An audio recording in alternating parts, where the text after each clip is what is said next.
The Meridian Grand in Chicago did not look like a place where someone's life could be dismantled. It looked like a dream. Crystal chandeliers hung from the vaulted ceiling in cascading rows, their light splintering across the marble floors in fractured gold. Servers moved between tables in pressed white jackets. A string quartet played softly near the east wall. Outside, Lake Michigan sat dark and still beneath a November sky, indifferent to everything happening on the other side of the glass. Philip Rowan stood at the center of the room, with a champagne flute in one hand and a smile that had nothing gentle in it. He had arranged the invitations himself, all 400 of them, printed on cream cardstock with embossed lettering. The Rowan Family Annual Gala for Cancer Research. It was his third year hosting it, and every year it grew more elaborate, more photographed, more discussed in the circles that mattered to him. Tonight, he wore a charcoal tuxedo and the easy confidence of a man who believed he had already won. And he had sent one particular invitation with a very specific purpose in mind. Allison Wade's name had been handwritten on the envelope. Not typed, handwritten, in his own script.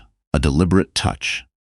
He had told his new wife, Tara Mosley, about it 2 weeks before the gala, while they sat in their penthouse, overlooking the river. Tara had laughed, pressing her champagne glass to her lips, her diamond bracelet catching the light. "She'll come," Tara had said. "Women like her always do. They can't help themselves." Philip had agreed. He imagined Allison walking in through those grand doors in something she'd bought on a clearance rack, looking pale and thin, the way she'd looked the last time he'd seen her, sitting in a hospital consultation room, a paper gown folded at her collar, her hair just beginning to come back after the final round of chemotherapy.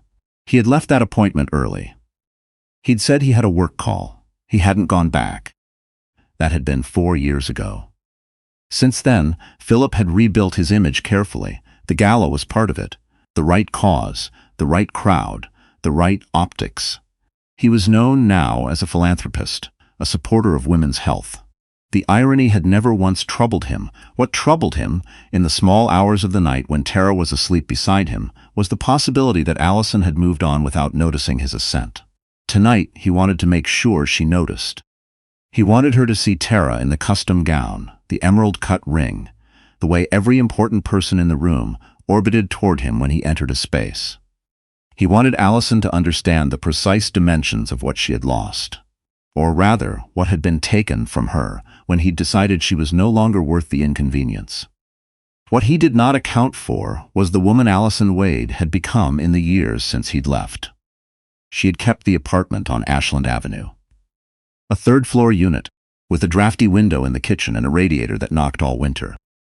When she came home from the hospital after her final treatment, she had lain on the couch for 3 days and thought very seriously about whether she had the energy to keep going. Her daughter, Sophie, had been 10 months old. She had pulled herself back for Sophie. Not for herself, not yet.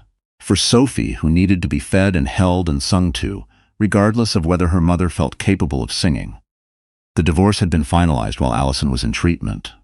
Philip had moved quickly, and his attorneys had moved faster. He had not hidden his assets exactly. He had simply structured them in ways that required forensic accounting to untangle, and Allison had not had the money for that kind of attorney. She walked away with less than she was owed, and more than she was prepared for. Child support arrived inconsistently at first, until her own lawyer filed a contempt motion 2 years in, and it was finally enforced by the court.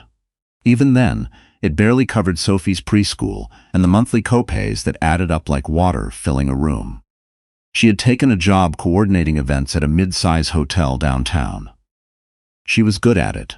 She had always been organized, had always known how to make a space feel like something.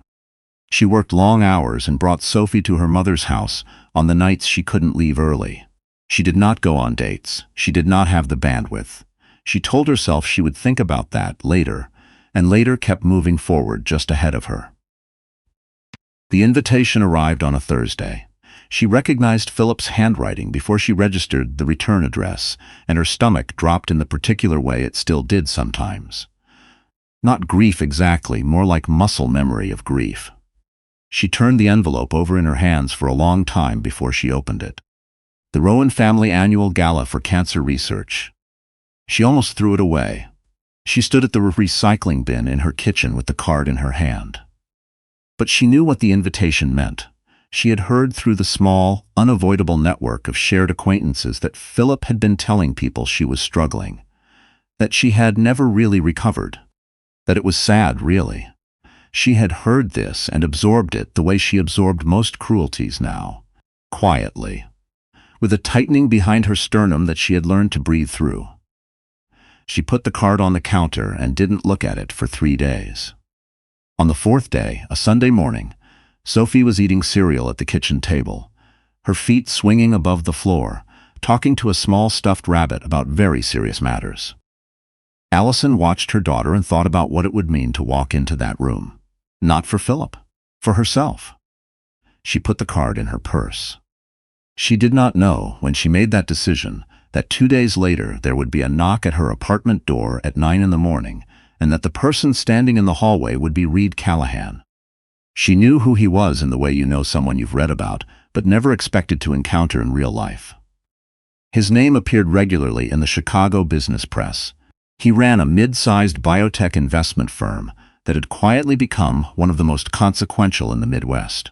He had funded 3 cancer research initiatives in the past decade, including a clinical trial program at Northwestern that had directly affected treatment protocols for the kind of cancer Allison had survived. She had read about that program in a waiting room somewhere 4 years ago and had not thought about it again until now. He was standing in her hallway in a gray wool coat, and he looked like someone who had not slept particularly well, and he said her name with the careful pronunciation of a person who had practiced what they were going to say and was now second-guessing it. He explained himself simply. He had been a patient advocate's contact point for several women navigating treatment without adequate support, through a nonprofit he quietly funded. Allison's case had come to his attention through that network, the way Philip had structured the divorce proceedings to minimize her settlement. He had watched because he had seen it before. His own mother had gone through something similar, a husband who left when things became difficult, a woman left to navigate a health crisis and financial instability simultaneously. His mother had not made it, not because of the cancer, which she survived, but because the isolation had its own weight, and she had carried it alone for too long. He was not offering pity. He was clear about that. He was offering the one thing he had that Allison did not, which was leverage. He knew about Philip's Gala. He knew something else about it, too. Something Philip did not know that he knew. 3 years ago, Philip had falsified donation records to redirect a portion of the Gala's charitable contributions into a holding account he controlled. It was not a large sum in the context of Philip's overall wealth, but it was a crime, and there were documents that established it clearly, because Reed's firm had been approached as a potential donor, and his due diligence team had flagged the discrepancy in the foundation's financials. He had sat on this information. He had not been certain what to do with it. Now he was certain. Allison listened to all of this standing in her kitchen doorway. Sophie still at the table behind her, the stuffed rabbit now propped against the cereal box. She did not say anything for a long time. Then she said, "Why are you telling me this now?" He said, "Because you deserve to walk into that room, knowing the truth about who he is, and I think you should walk in with someone beside you." She looked at him for a long moment. There was something in his face that was not performance. A kind of tiredness that came from carrying something real for a long time. She recognized it because she had seen it in her own mirror. "I have a 5-year-old, she said. "I know. Sophie comes with me if I go anywhere." He didn't hesitate. Then Sophie comes. She thought about it for another day. She called her mother, who said very little, but whose silence communicated everything. She thought about the card on her counter and the way Philip had handwritten her name on the envelope, deliberate as a signature on a document. She called Reed back and said yes. The night of the gala, a black car waited outside her building at 7. Inside it was a garment bag that held a dress the color of deep burgundy, simple fitted, with a neckline that was elegant without being studied. Her mother came to help with Sophie's hair, braiding it into 2 neat plaits with gold clips at the ends. Sophie wore a dark green velvet dress that she had strong opinions about and loved intensely. Allison stood in front of the bathroom mirror and looked at herself. She had been in this mirror on bad mornings. On mornings after Sophie had been up sick all night. On mornings when she had counted the balance in her account and felt the particular hollowness of not enough. This was not one of those mornings. She touched the small scar below her collarbone, the one that remained from the port placement, and she did not look away from it. She was not going to the Meridian Grand to prove something to Philip. She understood that now. She was going to prove something to herself, that she was not the woman he had left behind in that consultation room, that she had walked through something that would have broken most people, and she had walked through it carrying Sophie, and here they both were. She picked up her purse and went to get her daughter. The hotel doors opened and the warmth of the room rolled out into the cold November air. Allison stepped through them with Sophie's hand in hers and Reed at her side, and the first thing she saw was Philip Rowan's face. He had been mid-law, one hand on the arm of a city alderman when he caught sight of her. The laugh did not quite finish. His eyes moved from her face to Reed's face, and then down to Sophie, and something shifted in his expression that was not guilt. Guilt would have required more self-awareness than Philip possessed, but something closer to recalculation. The certainty he had walked in with was suddenly less certain. Tara noticed immediately.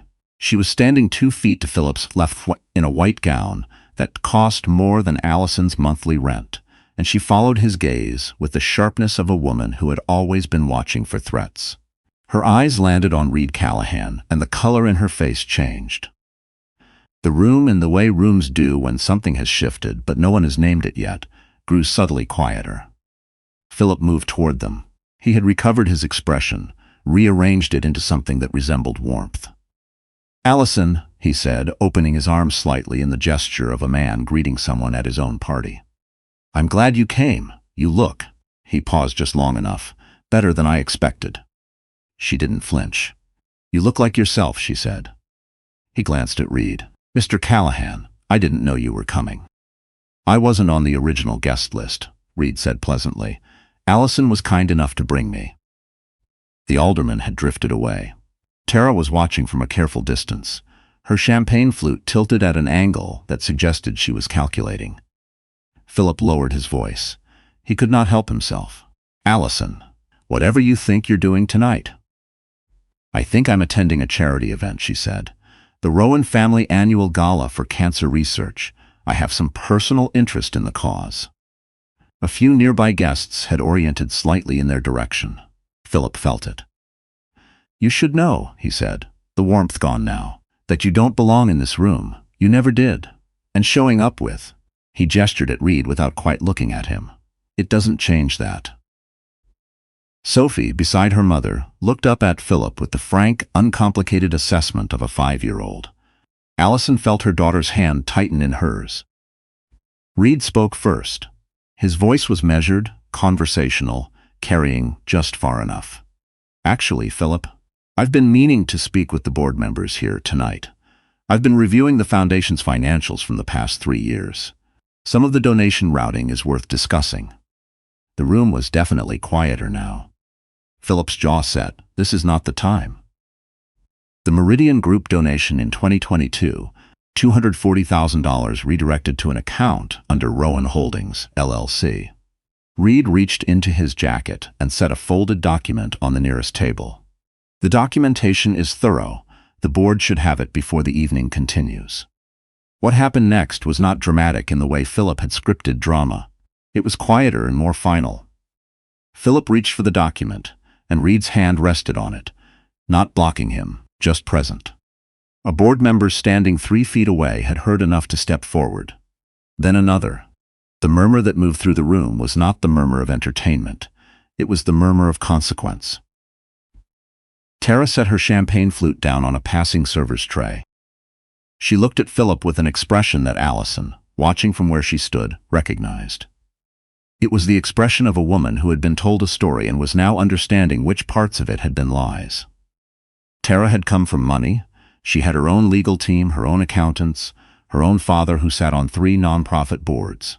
She understood exactly what was in that document and exactly what it meant for her name. She walked toward the exit without looking back. She did not say a word to Philip. He watched her go, and something in him seemed to collapse, not visibly, but in the way a building collapses from the inside, the structure giving way before the walls do. Allison did not watch him after that. She had turned to look at Sophie, who was now studying a floral arrangement with great interest, apparently satisfied that the adult portion of the evening had concluded. Allison knelt beside her daughter in her burgundy dress on the marble floor of the Meridian Grand and pressed her forehead gently against Sophie's. "Are we going home soon?" Sophie asked. "Not yet," Allison said, "but soon."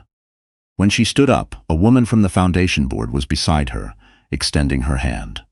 "Mrs. Wade, I'm sorry, for all of it." She said it simply, without theater, and that simplicity made it land in a way that elaborate sympathy never could. Others followed.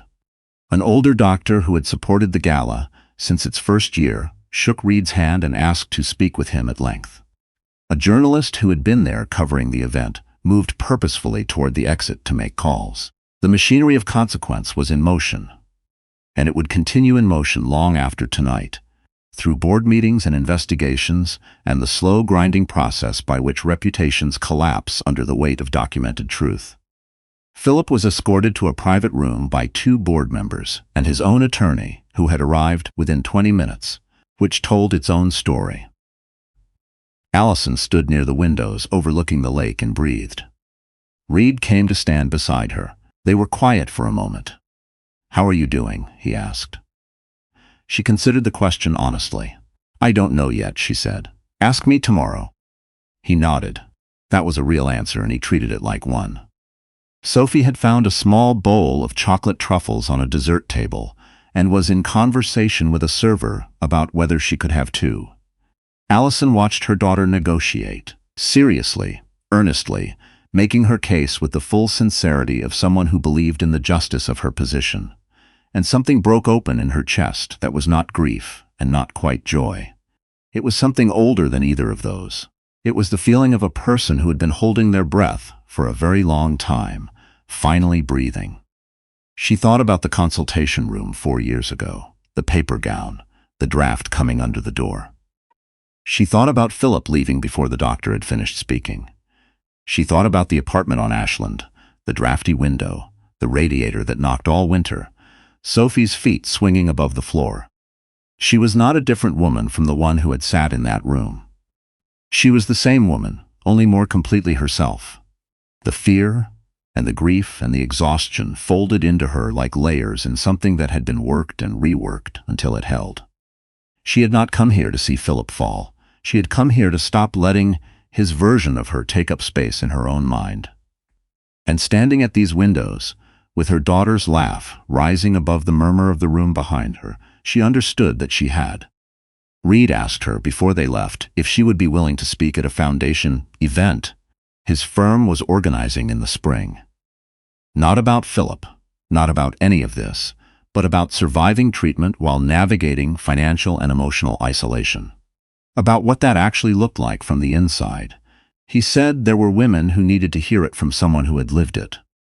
She said she would think about it. He said that was enough. In the car on the way home, Sophie fell asleep against Allison's side within 6 blocks, one gold clip sliding loose from her braid, the velvet dress rucked up at the knee. Allison adjusted her daughter's coat and looked out at the city moving past the window, the lit storefronts, the bridges over the river, the ordinary machinery of a night that most people in it would not remember. She would remember it. Not because of Philip's face when the documents came out, not because of Tara's heels clicking toward the exit. She would remember it because of this, the weight of Sophie against her side, the city outside, and the specific feeling of a woman who had stopped waiting for someone else to confirm that she was worth something. That had happened somewhere in the last 4 years, quietly, without ceremony, in the spaces between the hard things. She had just not noticed until tonight, when she walked into a room that was designed to make her small, and found that she no longer fit that design. The car pulled up to her building. Sophie stirred but didn't wake. Allison carried her up the stairs, 3 flights, the way she had carried her from the beginning. The weight of her daughter solid and real in her arms, proof of everything she had chosen and everything she had survived. She laid Sophie in her bed and stood in the doorway for a moment, listening to the knock of the radiator, the muffled sound of the street below, the ordinary, imperfect music of her life. She was not where she had imagined she would be at 36. She was somewhere better, somewhere she had built herself in the dark with the materials she had. She turned off the light and went to make herself a cup of tea, and she did not think about Philip Rowan again that night.